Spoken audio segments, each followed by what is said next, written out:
Alright, I am not feeling my best, not doing the things that I would recommend people do, all the normal things that you should do to be doing well. That being said, this will be a advice video, and I was asked specifically not to dox the person. I mean, I was gonna definitely dox her, but now I won't. Anyway,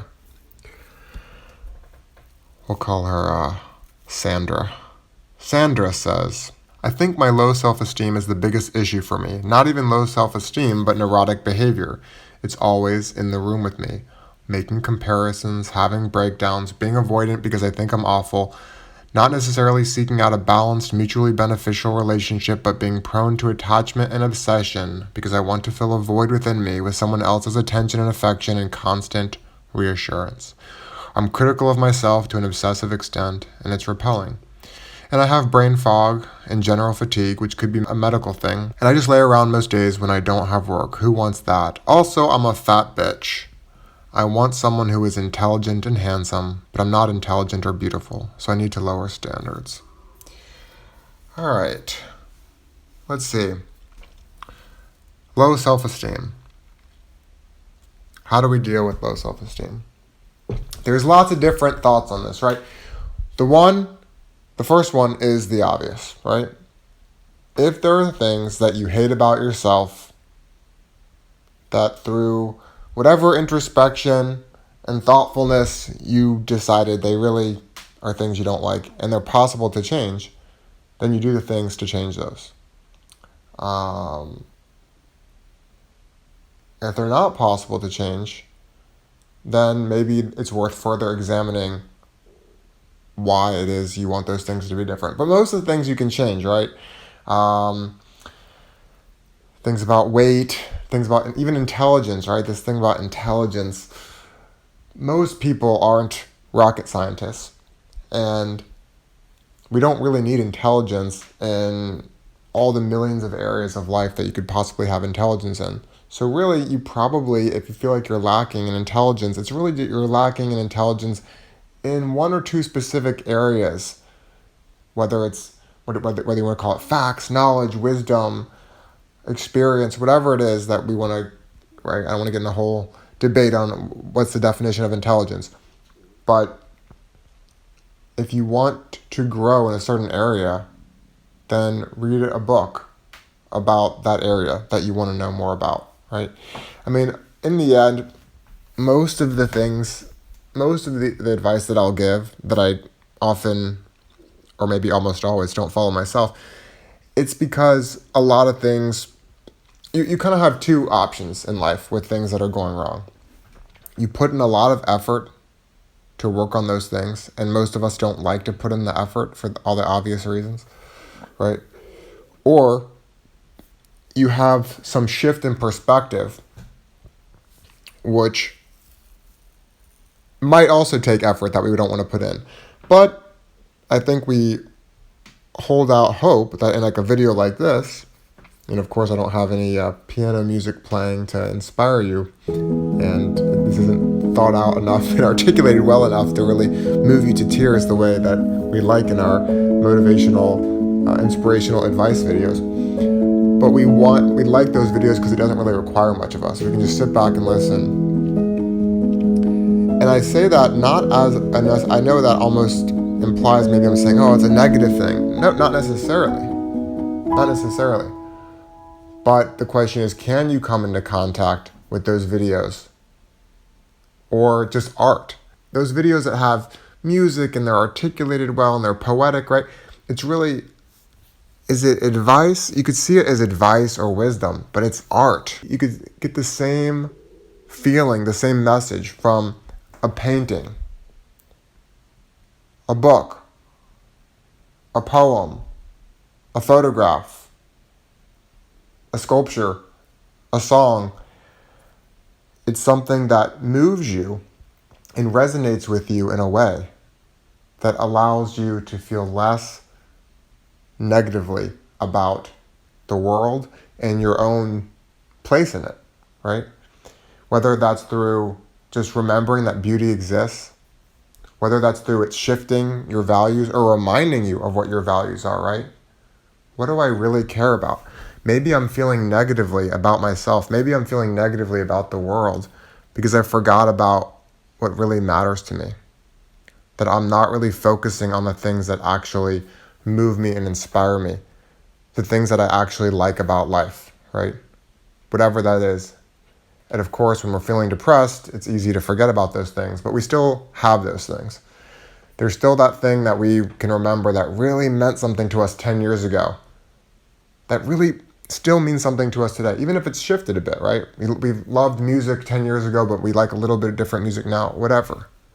And so what I'm saying is, it's not that there's these two options, like you have to choose one or the other, effort or inspiration.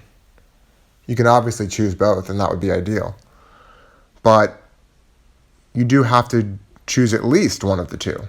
You have to find things that inspire you and fill your life with more of them, whether it's the music, the art, the books, whatever it is, going on a hike, a beautiful view. Some people like to travel, whatever it is that inspires you.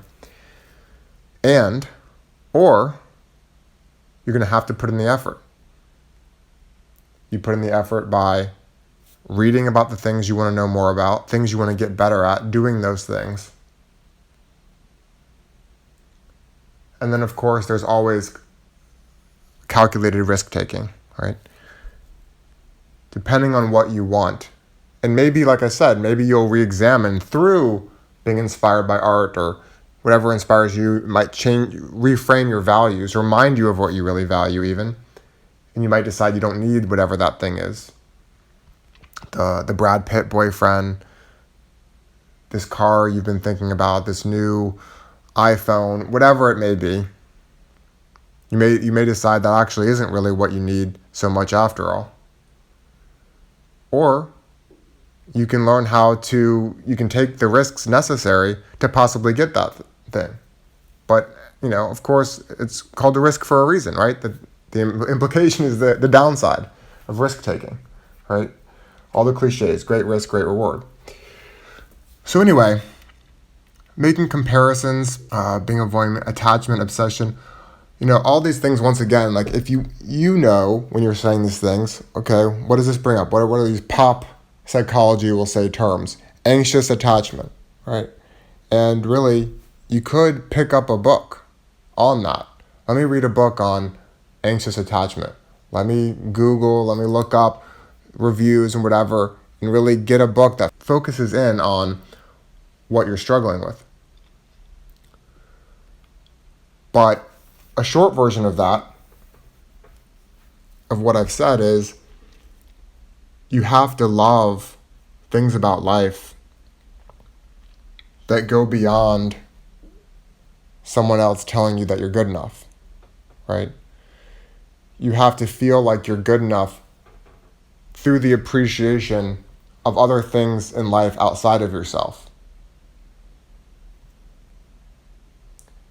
And it's difficult. Of course, when we're miserable, we're particularly self-obsessed, right? Because we're just rummaging through our misery. How do I deal with this? How do I get out of this misery? And of course, that makes sense. That's natural that would be the case. But because being miserable is the opposite of the state you want to be in, whatever it is that the misery is bringing about, you should be striving for the opposite. So if it makes you self-obsessed, then you should try to force yourself to think about other people, other things. Helping other people, having curiosity about what other people are doing, thinking, philosophy, creativity, whatever moves you. Because we could talk forever about, why you are the way you are, why everyone is the way they are through their childhoods and all that stuff. And some of that can be interesting. You can even find YouTube videos and books that talk about all that stuff. But at the end of the day, you have to diversify your sources of joy. Because even in a relationship, when you find one, you're going to want to share those things together. Of course, people enter relationships for different reasons, and there's different kind of setups. Maybe you might want a relationship that Doesn't matter if you have anything in common that you can enjoy. But most of the time, that's not the case. You want to be in a relationship with someone where you can enjoy doing things together and you admire different beautiful aspects of life together. And while I've often bristled at the idea, this cliche, learn to be alone, learn to be alone, it is true that if you can find no joy alone, it will be difficult with a partner. This doesn't mean that the cliche is 100% accurate, though, because I think even in misery can be better with hugs and sex and having someone to talk to who you love and care about. It's an upgraded misery. So, at the same time, there is some truth to the idea that you're still going to be struggling with someone to a great degree if you can't find sources of joy that exist outside of that person's company and validation.